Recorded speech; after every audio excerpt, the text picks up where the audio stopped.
Hi there, Jason. Hi, Carlton. How are you all doing today? I am doing great. Thanks for asking.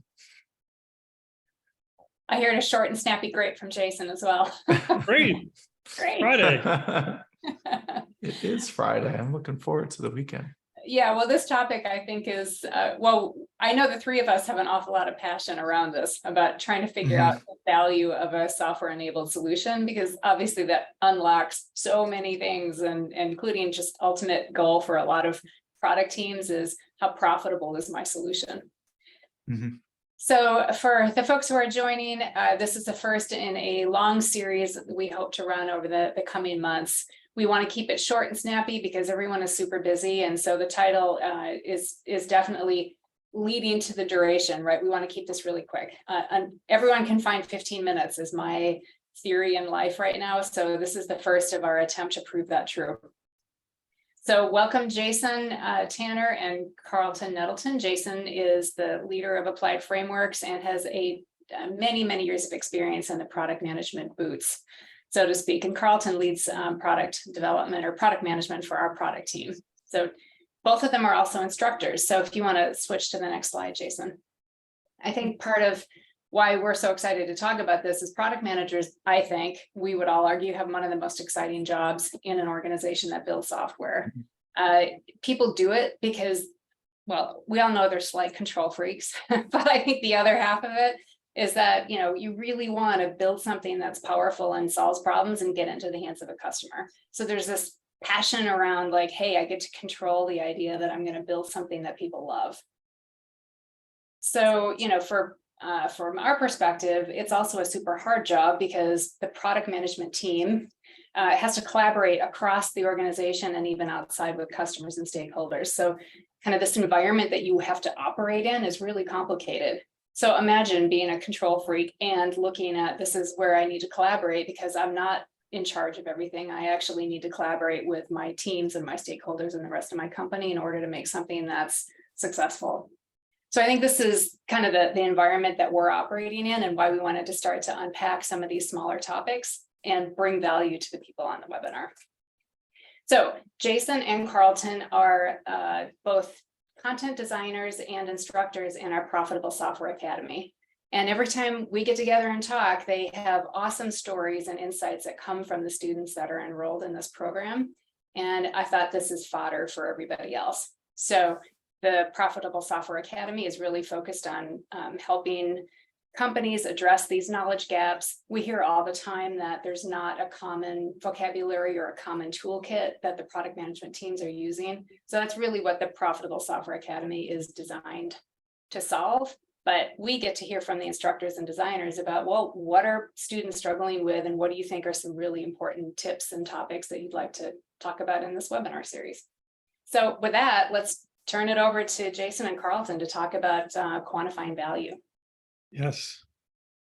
So why is it so hard, Carlton? You know all the answers, right? Well, I know a lot of the answers. I guess the challenge is what you have right here, right? How do we define value? That's one of the things that I think is really difficult when you're a product manager is what's your definition? Right. Right. So this is from our Software Profit Streams book, and we spent a lot of time thinking about this and talking about it and editing it, which is surprising since it's such a short sentence. But the reality is when it comes down to it, the value is absolutely based on benefits customers receive, less their total cost of ownership, which includes the price of the solution, any of the cost to use the solution, any additional costs like power, to run a server, or if I'm in the cloud, AWS costs, if I'm going to install and use a solution myself. I mean, there's a whole lot of other costs, but I think the key that we really zero in on is on benefits. And the Agile community has done a lot of great things. One thing that we've been a bit messy with is value. We talk about value a lot. We talk about business value. And we talk about value in our user stories, but really nailing value is the hard part, which really is something I think we want to help with as we go through the rest of our time together. So let's start with benefits. And if our definition of value is predicated on the benefits the customer will receive, tangible and intangible benefits are the drivers. So the tangible benefits tend to be pretty straightforward. So when we think about tangible benefits, and again, this is right from the book, we're thinking about all of the objective, the direct benefits that are very easily explainable and observable. Carlton, how does that affect how you think about benefits when we think about the tangible benefits? Well, I think about the tangible benefits, I think about them kind of in two categories, right? Which is this idea of how can we understand what is important to the customer that is somewhat measurable, right? And for many solutions, it comes down to two things. Are we cutting costs, right? Or are we increasing revenues? And those things are objective, they're direct, and they are hard in the sense that we can pretty easily quantify them. Right. Now, the intangible benefits, I think, are the benefits that are often neglected in some ways. In fact, I think one opportunity we're seeing a lot with our academy students and product managers in the programs is that we severely discount and underestimate the value of the intangible benefits. Even though they're soft or they're subjective and indirect, they can be quite powerful. And we're going to talk a little bit more in detail about these intangible benefits as we go through this. So when we think about the tangible benefits, we really came up with verbs that modify the dimension of value. So whatever's relevant to your customer, I want to reduce my costs. I want to increase my revenue. It really comes down to, as Carlton mentioned, the objective. So we're looking to reduce the cost. Other things we want to reduce, and this is not the entire list, I want to reduce the risk. I want to reduce my effort, make this easier for me. One argument for QuickBooks, for example, is that it's going to be easier. We're working with a big group of students right now. They want to make it easier for people to get orders refilled. And that really just makes it easy. I don't want to have to call anybody. I want to do it right from my phone. And if there's any type of friction in the process, it needs to be removed. And that is valuable. Similarly, when we think about increasing, again, we want to increase revenue, productivity. I want more options. I want to make it more accurate. So increase the accuracy of my report. All of those are the types of tangible benefits. So I said that we severely underestimate the power of our intangible benefits. So that's really what I want to emphasize next is all of the intangibles, starting with a really strong one. Let's make it safer. Is there a way to quantify that? Carlton. Yeah, I know. I was thinking about that when you thought about increased safety. One of the things I think is just in general, like it doesn't, you don't get hurt or harmed using it, or there's the number of times the solution might not break when you're using it, perhaps. Yeah, I can't tell you that. I'm just going to jump in here because that one always speaks to me. I can't tell you the number of times that I've made a software or hardware purchase specifically because of this. Like I've spent way more money on a particular solution around identity protection than another software because I believed that the identity protection out of a different solution was much better and therefore increasing my financial and personal safety.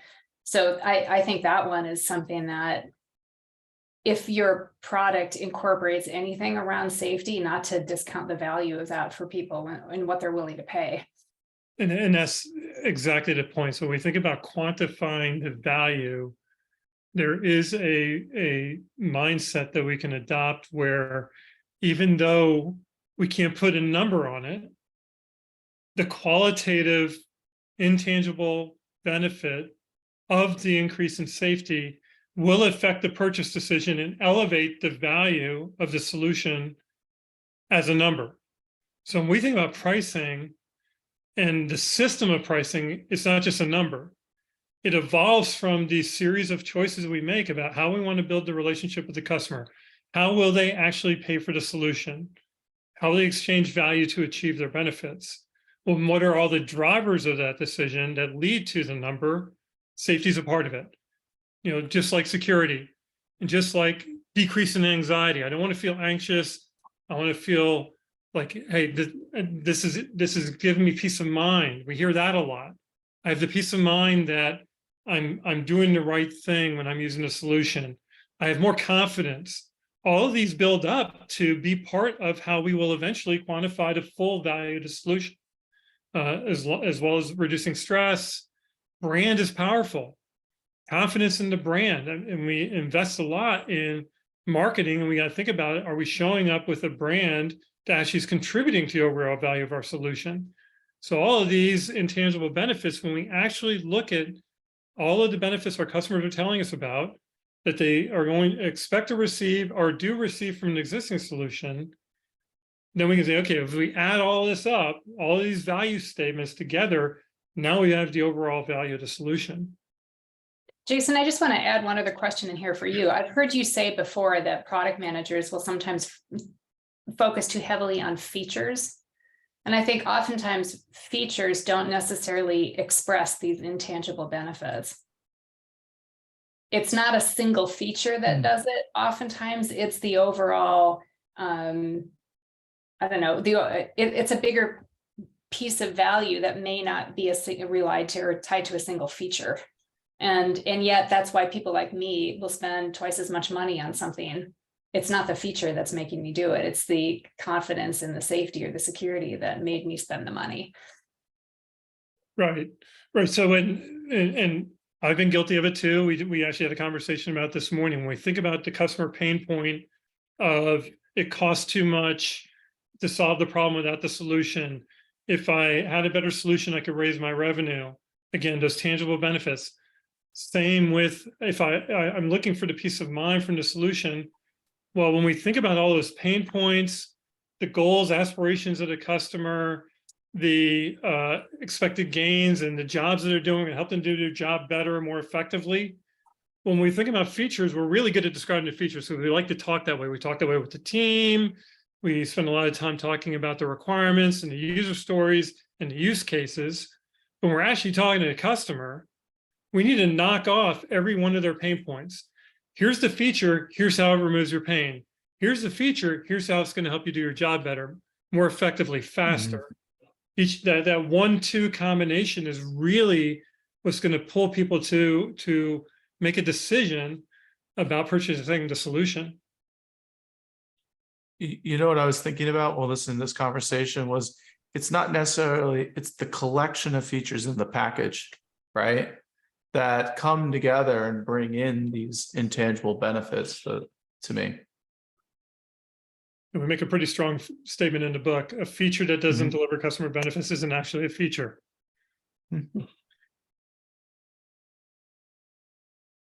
So one framework we use to really understand the benefits so we can identify and quantify the value is our benefit cards. So Carlton, you want to walk through this for everybody? Yeah. So this is a nice framework that we created recently, which helps us start to quantify value. And you'll see it has 5 sections. And the first section is about identifying the customer segment, who is going to receive the value. So we put some little questions here to help you think through, what sort of information you need to put into the framework. The next is you want to think about the dimension, right?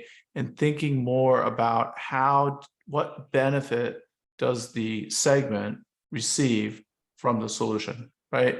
The magnitude, right? Next part is the economic impact, right? And this is where we start to quantify value. We get it away from this vague, nebulous idea, right? And we start to say, hey, what's the number? What's in dollars and cents or euros or whatever currency you like to use?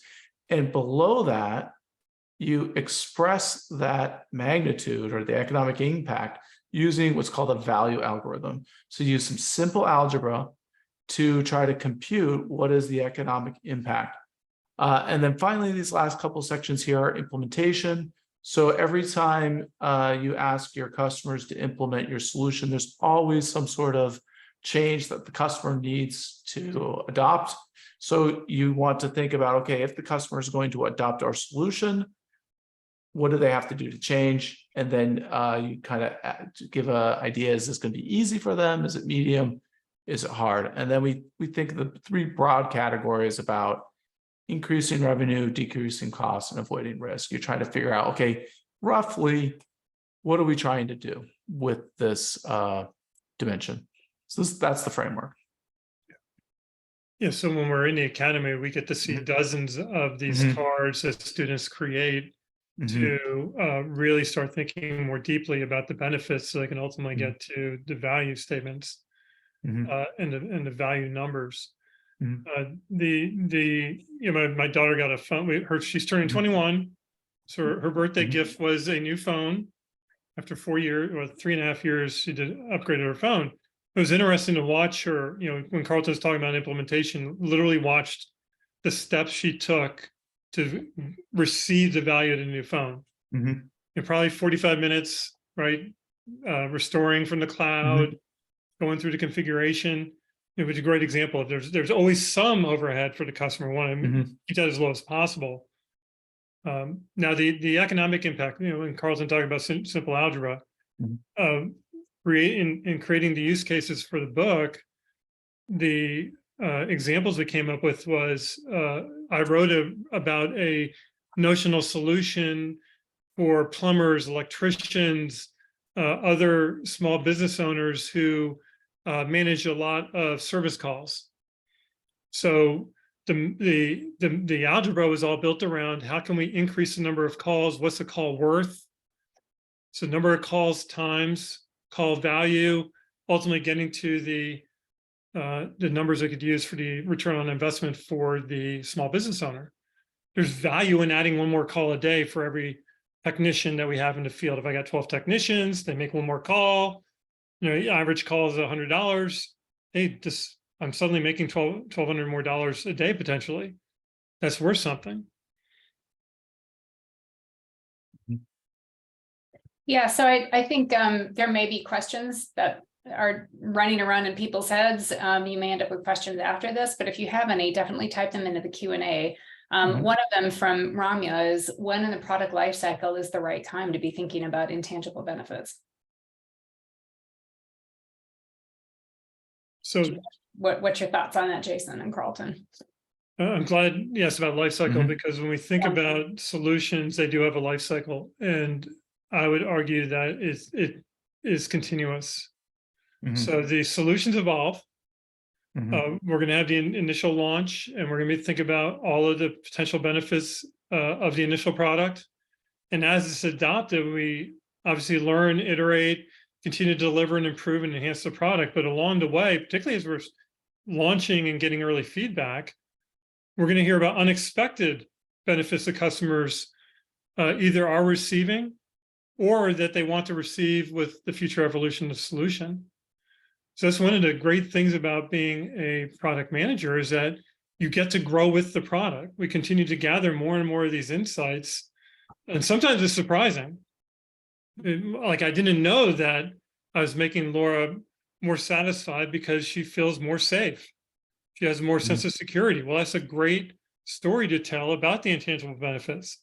In fact, it may be the factor that causes a customer to make a decision in your favor as opposed to a competitor.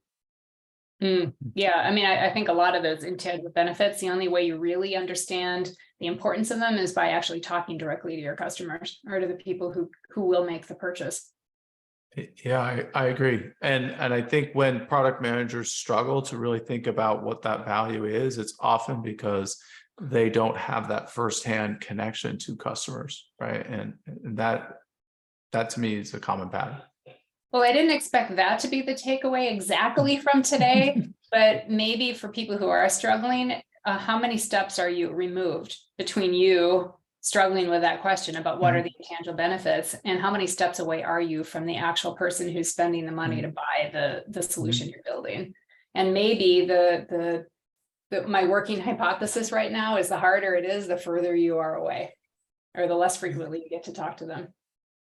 All right, so if there are any other questions, stick them into Q&A. I don't think we're going to get time to answer them live, but we will answer them in the email that we send out with the recording and the invitation to the next product management minute that'll be coming up on July 7th. If anyone's curious about the Profitable Software Academy, of which these two wonderful people are instructors and content creators, definitely send me an email and I can give you a little tour or talk more about that. But yeah, almost 15 minutes. Maybe it was 15 minutes after I stopped talking when we started. So next one, I'll keep that a little bit shorter. But July 7th is the next one, and we'll pick another topic that is, I guess, coming from students in the Profitable Software Academy. And if they're talking about it, probably everybody's talking about it. So Carlton, Jason, I really appreciate you both being here. And I thank you for this. Thank you for everyone for being here. And we'll see you on the 7th. Thank you, Laura. Thanks, Laura. Bye-bye. Talk to everyone later. Bye.